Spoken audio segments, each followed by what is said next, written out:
উচিতপুরের উচিত কথা বলা ভীষণ দায়, বর্ষায় করা নাড়ে প্রকৃতির দরজায়। আজ দাঁড়িয়ে আছি মদন উপজেলার উচিতপুর হাওরের পারে ডকুমেন্টারির ধারাবাহিকতায়। আজ এই ভিডিওর মাধ্যমে এখানকার সৌন্দর্য এবং অবস্থান তুলে ধরা হবে।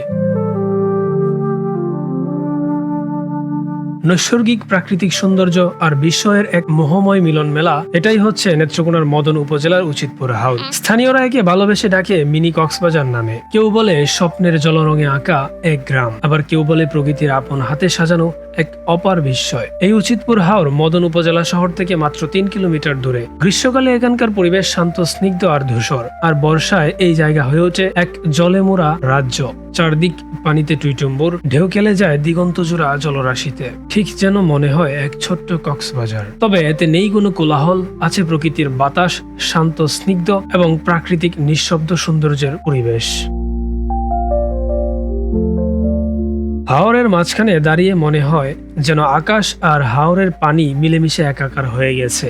উচিতপুর হাওরের শেষ ভাগে রয়েছে ধনু নদী এবং তারপর থেকেই শুরু হয়েছে খালিয়াজুড়ির হাওর। নৌকায় বসে চোখ মেললেই দেখা মেলে জলচর পাখি আর দূরে ছোট ছোট গাছের মাথা, যা বর্ষার আধাডুবা অবস্থায় যেন জলের বুক চিরে দাঁড়িয়ে থাকে। এই হাওর শুধু পর্যটকদের নয়, স্থানীয়দের জীবন জীবিকারও অংশ।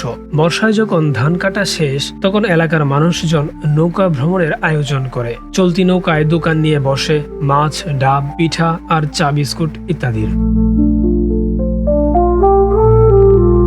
গত কয়েক বছর ধরে উচিতপুর হাওরে পর্যটকের আনাগোনা কিছুটা কম। তবে ছুটির দিনগুলোতে এখানে আসেন শত শত মানুষ। কেউ আসেন পরিবার পরিজন নিয়ে, আবার কেউ আসেন বন্ধু বান্ধব কিংবা আত্মীয় স্বজন নিয়ে। বিশেষ করে ঈদ মৌসুম এবং বর্ষাকাল সময়গুলোতে এখানে মানুষের ভিড় সবচেয়ে বেশি উপলব্ধি করা যায়। তবে শুধু সৌন্দর্য নয়, উচিতপুর হাওর একটি বার্তাও দেয় প্রকৃতির সঙ্গে সহাবস্থানের, জীবনের সহজ সরল ছন্দে বেঁচে থাকার। হাওরের মানুষ যেমন প্রকৃতির দুর্যোগের সঙ্গে প্রতিনিয়ত যুদ্ধ করে বাঁচে, তেমনি এর জলরাশি থেকে তারা পায় শান্তির পরশ।